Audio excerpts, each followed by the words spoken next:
Agut Erev Yom Tov. I would like to start by firstly expressing deep gratitude to Hashem for the special moment that we are all undergoing here in the city of Los Angeles.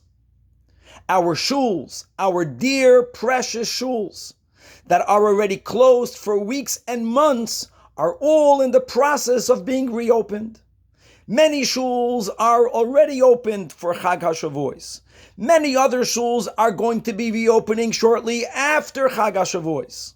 Every shul is following a different approach, and indeed, Elu va'elu divrei Elokim Chaim, we all deeply respect each other.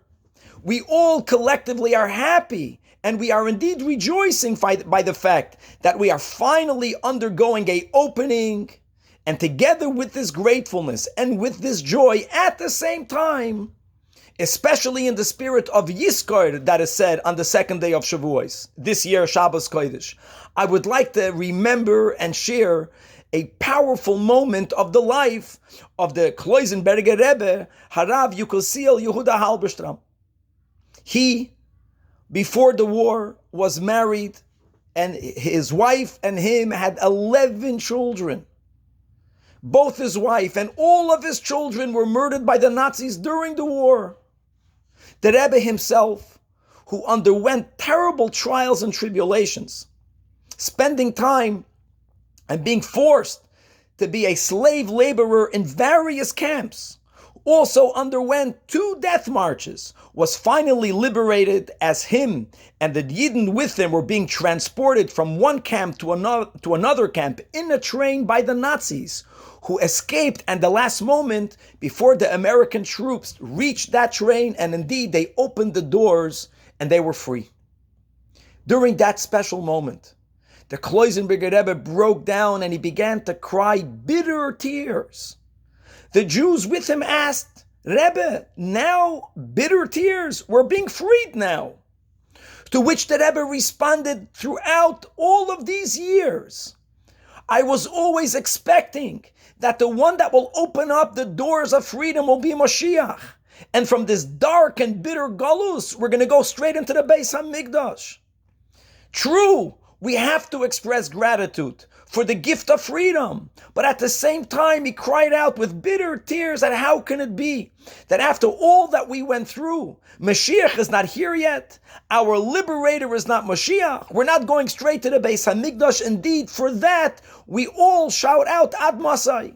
And it's not a contradiction. We are grateful. And at the same time, after all of these weeks and months that our shuls were closed down and so much suffering is here in the world, so much suffering is being experienced by our fellow Jew, that at the same time that we are grateful, we indeed begin Erev Yom Tov by crying out to God, Ad Masai. We want for you, God, to open up the Beis HaMikdash. We want you to open up all of our shuls.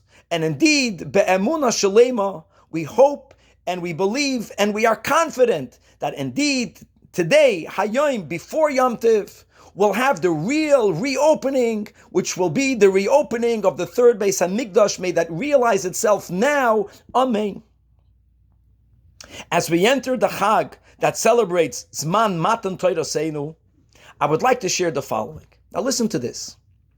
In the early 1950s, a Jew by the name of Stuart Mentz was born in Cleveland.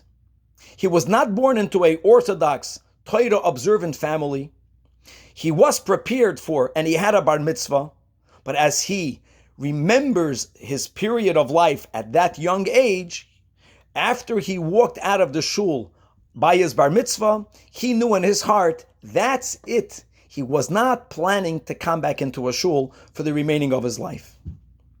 All of that changed 30-some years later. Stuart and 5 other of his chaverim, 5 other of his friends, were offered a subsidized trip to go to the Holy Land, to go to Eretz Yisrael. They took that opportunity. They landed in Eretz Yisrael on Friday. They chose to go to Yerushalayim. Being exhausted from their trip, they fell asleep early Friday afternoon. And as is the minhag of being jet-lagged, very early Shabbos morning, they all woke up, fully rested, and they realized that, oy gewalt, what exactly will we be doing today? They walked outside, no taxis, no buses. What's the plan? One of the chevra in the group suggests, why don't we go shul hopping? Steward then said, shul hopping? It's not Rosh Hashanah. It's not Yom Kippur. Are shuls even open? And indeed, shul hopping they did. Steward remembers that they were walking through the streets of Yerushalayim and HaKodesh for around 50 minutes. And they passed many shuls. But as they walked by this special shul that was brightly white from the outside, windows were large, the windows were open. They heard the sound of singing and of davening going out onto the street. Something attracted them to enter that shul. When they entered, they right away realized in the lobby that they don't exactly fit the role. They are not exactly being inconspicuous and being a bit uncomfortable. They realized that there's a staircase going up to a balcony, and they all decided to go upstairs, not to be amongst the chevra. Stewart says, when we reached the balcony, we all went and we looked down into the shul, and Stewart noticed, he saw something that changed his life. He sees a bunch of Yidden wrapped in talesos, young and old, all bending over a Sefer Torah. They were obviously reading the parsha of that week. And these are the thoughts that entered Stewart's mind. He says, if I would be here 1,000 years ago, if I would be here 2,000 years ago, if I would be here 3,000 years ago, I would see exactly the same sight. There would be Jews, young and old, wrapped in talesos, bending over the same Sefer Torah, reading the same words at the same time on Shabbos. And for some reason, that sight and these thoughts touched his very soul, and he decided that he must become more familiar with his tradition. And indeed, over a short, slowly but surely healthy period of time, Stewart Yisrael Ze'ev became a full-fledged Shomer Shabbos Torah observant Yid. Now fast forward for around 10 years. 10 years later, he is in Cleveland. He's sitting around the Shabbos table. He, as he does many times, invited his parents. During the meal, his father turns to Stewart and says, Stewart, did I ever tell you the story of your Bubby with your Sefer Torah? Stewart never knew that he has his Sefer Torah. He says, no. And here's the story. Stewart was born with an illness, with a blood illness that was really life-threatening. And indeed, for the first months of his life, infant Stewart was in the hospital. During that period of time, Stewart's Bubby, who also lived in Cleveland, heard a knock on her door.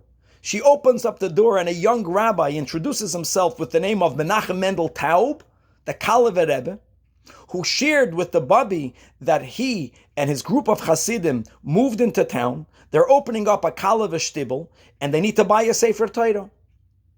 Bubby asks the young rabbi, how much does a Sefer Torah cost?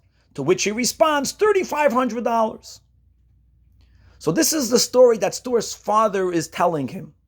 That your Bubby tells him that if you promise me that when you will bring the Sefer Torah into the shul for the first time, you're going to make a Misha Beirach for my grandson that is really ill in the hospital, for Yisrael Ze'ev ben Malka, then I will write you out a $3,500 check. This is Chevra, this is in the 1950s. And indeed, the promise was made. The check was written out.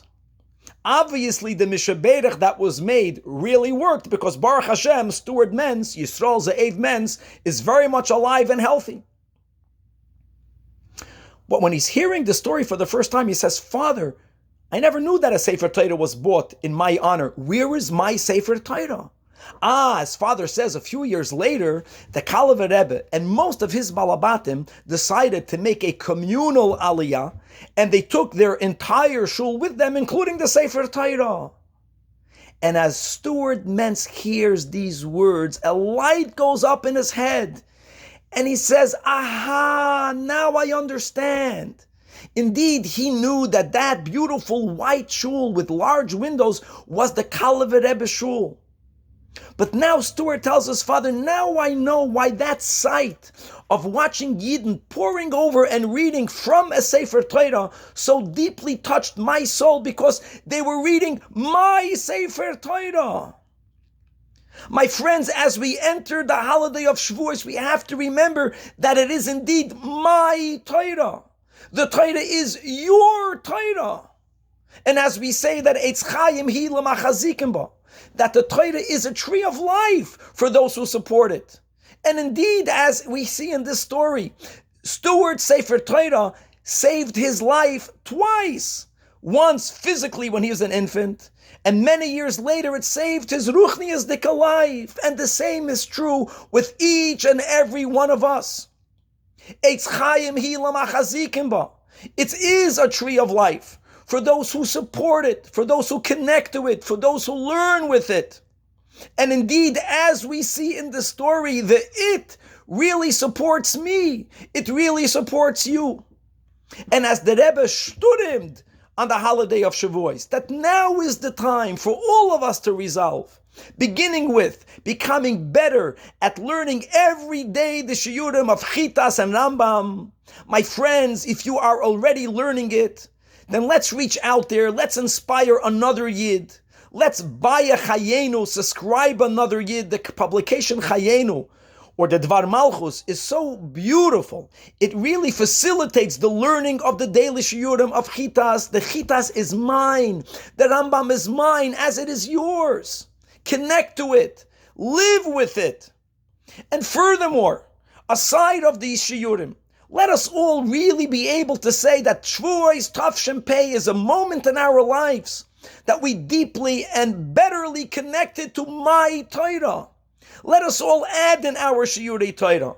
Let us make sure that when we look back in a year from now, we will indeed be able to say that I indeed took the next step on this holiday of Shavuos. Eitz Chaim hi l'machazikim ba. And indeed, the Rachel darkei noyam. And v'chol nisivaseh is really shalom. And oirech yamim biyamina. Ubesmoile is oisher v'chaved. And Hashem oiz la'amo yitein. And indeed, Hashem yivarech es amoy bashalim. May all of us merit to have the lashon of our Rabbeim, the real Kabbalah Satoira besimcha ubepnimius. And may we also all merit, and dafka before Shavuos, to celebrate this Chag HaShavuos with Mashiach Tzidkenu, inaugurating and reopening the third Beis HaMikdash. May that happen today. Amen. Chevra, a good Yom Tiv and a good Shabbos to all.